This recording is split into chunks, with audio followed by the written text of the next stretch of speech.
That's Thievery Corporation here on Democracy Now!, democracynow.org, The War and Peace Report. I'm Amy Goodman with Nermeen Sheikh. Nermeen? We're joined here in the studio by former Lieutenant Dan Choi, who attended the trial this weekend but was barred from returning on Monday. Lieutenant Choi is an Iraq combat veteran and supporter of Bradley Manning. He's also an openly gay service member who was discharged in 2010 under Don't Ask, Don't Tell. Welcome, Lieutenant. It's great to be with you, and it's great to be with you in the uniform of my country. Can you explain, Dan, what happened on Monday at the trial? I went to the main gate with Dan Ellsberg, and we were stopped for about 10 minutes, delayed from entering the base. They knew that we were going there for trial. I had been there the few days beforehand in full uniform. This is the uniform that I was wearing, and I was accosted as to why I'm wearing the uniform if I was discharged, that I'm not allowed to wear the uniform. And I argued with them and said, take a look at the Army Regulation 670-1, as well as Schacht versus the United States, 1970. I have the right to wear this uniform. And he said, well, I'm not trying to fight you. And I said, well, I will pick a fight with you because I know the law, and it's my right to be there to support Bradley Manning. Why did they say that you can't wear the uniform? What kind of law were they involved? The real reason, I think, is they're angry that anybody who's a combat veteran of the Iraq War, who served in our military, who's proud of their service, would dare sit in support of Bradley Manning. And it was a way for the military, public affairs office, to control the message and the images that go out to the public. I think that's the real reason. And so, as I've noticed throughout many times, throughout not only this ordeal and this event, but throughout my military service and watching the military now from the outside, they do find other ways to punish those who they disagree with. So on Monday, exactly what happened when you tried to go in? When I tried to go in, they said that I was heckling the hearing, which was impossible because I wasn't in the hearing that morning. The past 2 days, I was absolutely quiet and peaceful, adding to the decorum and the dignity of the event. But they said that I was heckling, and so they ejected me. They said, get out of here. Get out of the base. Yes, Major Sides and a U.S. Marshal named John. They said that I was disruptive, at which point they handcuffed me, and then they high-tackled me to the ground, pinned me down, and I have a picture of, and actually x-rays that I took the night of that show that I was bruised in my left leg. I was given this because of my wrist sprain. You're wearing a wrist brace. Yes, I'm actually supposed to wear it on both, but it's really the right wrist that was damaged the most, and this is my rank that doesn't go back on anymore. Because they assaulted me, and when they ripped off the rank, it was I don't know if it was intentional. I wasn't watching everything. They ripped the rank off your shoulder? As they were throwing me to the ground, and I was handcuffed. At which point they said I was assaulting them. I was yelling, I have a right to be here. There's no charge. There's no reason why you should be assaulting me and using excessive force. There's no reason why you should be invidiously prior restraining me. There's no reason. I know my rights. This is an open trial, and they said, you're assaulting us, and we're kicking you out. So then they said, you're not allowed to go back for the entire duration of the pretrial. So I just want to turn to the statement that the military issued, the statement which defended its decision for handcuffing Lieutenant Dan Choi and ejecting him from Fort Meade, where Bradley Manning's pretrial hearing was taking place.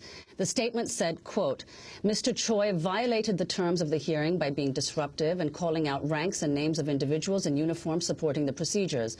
The security detail directed him to refrain from such conduct. When he continued his disruptive behavior, he was asked to leave, which he refused. During the process of escorting him from the facility, Mr. Choi was combative, which required the security personnel to restrain him for his own safety and the safety of the escorts.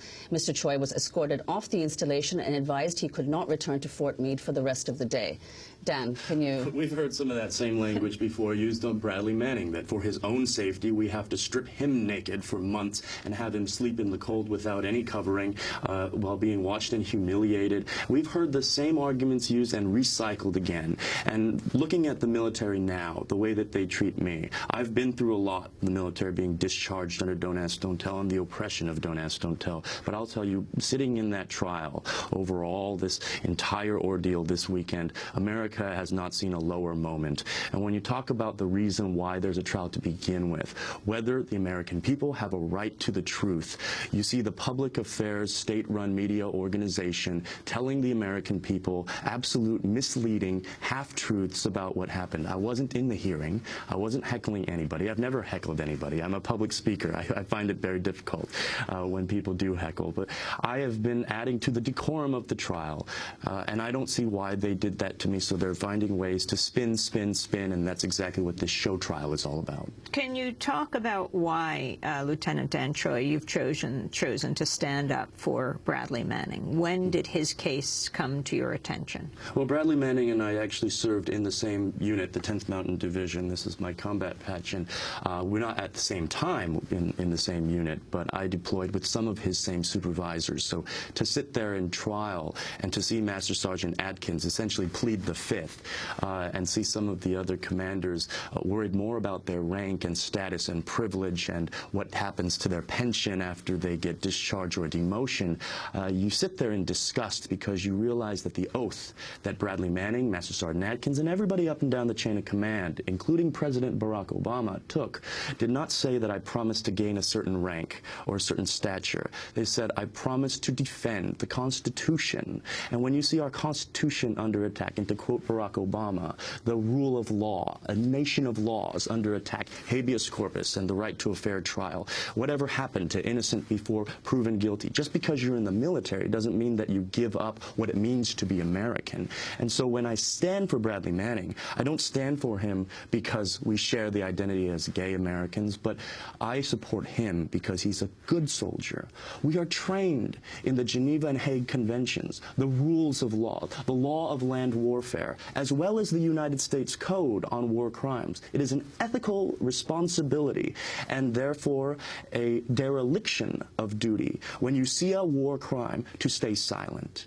One thing about the gay community, I know you brought this up to Ed, and we've been talking about this quite a bit with gay groups. I'm a little bit shocked and disappointed that a lot of the gay groups have not spoken up for Bradley Manning. One thing about the gay community, our community is the only community in the entire world that bases its membership, the price of admission, on integrity and telling the truth about ourselves, essentially declassifying something that people deserve to know that's important to our soul, our community, exactly who we are.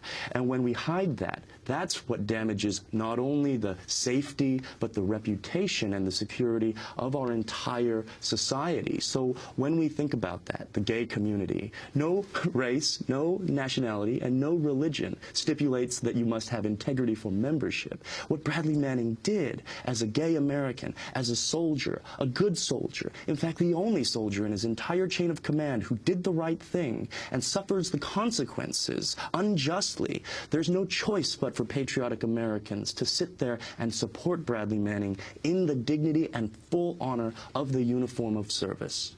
What do you think the effect was, though, of the Don't Ask, Don't Tell policy on Bradley Manning while he served in the military? The Don't Ask, Don't Tell policy and the current ban on transgender service members and transgender service is absolutely oppressive at its core. There's a ban, an outright ban. Yes, and so that's why I know in past interviews we've said queers in the military, and that's actually not true because people with certain gender identities or gender expressions are not allowed in the military yet. Don't Ask, Don't Tell repealed based on sexual orientation only. So Don't Ask, Don't Tell forced me, as well as 14,000 others, out of the military. And having to hide the truth of who you are upsets you and disrupts you at your core because it goes against everything that you learned. The very first day at West Point, we learned the honor code. You will not lie. You will not tolerate liars. How simple is that? But for gay people, they said, but you must lie. You must deceive. When people ask you about a girlfriend, you must say, I'm just a confirmed bachelor, or, you know, I have a girlfriend, and pronoun switch. That lying, that enforced lying, goes against all of the codes and the conduct creeds that we learned in the military. Now that Don't Ask, Don't Tell has been lifted, will you reapply to the military? You know, it gets harder and harder every time I go through this. And I have to admit that it's been a roller coaster, and I've been asked many times by you know, in some of the interviews we've had. And I don't hate America. I think America is still worth protecting and fighting for. But I do feel that it is our responsibility as soldiers and as veterans to speak up against unjust wars. And I do believe that we need moral soldiers to join the military. And this is a message to all of the gay activists, the queer activists out there who disagree with the repeal of Don't Ask, Don't Tell. I think we do need people of all sexual orientations, if there was a just war, to protect our country. That's what equality means. Equality doesn't mean that we prevent, as a community, some of our members from joining certain professions. I was trained to protect our country if need be. And there are such things as just wars. We just haven't been on the right side of them recently. You don't count Iraq as a just war? No, then? I don't. I think it was an illegal war, and I'm ashamed of what happened. Furthermore, as we move forward as a country, you know, it's very interesting that the Bradley Manning trial only started, the pretrial circus show theater, only started after the withdrawal of troops. It's very interesting why he was held for a year and a half without charges, still actually without formal charges. And it makes me wonder where we're going as a country to heal from the Iraq war and collateral murder and all of the videos that Bradley Manning did the righteous and moral and fulfilling his duty to prevent future war crimes. We realize that when we're thinking, if in fact he did, but if he did, he is a hero, absolutely, and he deserves a medal, not incarceration. So I will tell you this, when we move forward as a country, talking about a just peace or a transcendent peace, we have to realize that without truth, there cannot be justice, and without justice, there cannot be peace. Former Lieutenant Dan Choi, Iraq combat veteran, supporter of Private Bradley Manning, also an openly gay service member who was discharged in 2010 under Don't Ask, Don't Tell. Bradley Manning has been in prison for the last year and a half. He is undergoing a military pre-trial hearing right now at Fort Meade, Maryland, where Lieutenant Dan Choi was just ejected from. This is Democracy Now! We'll be back.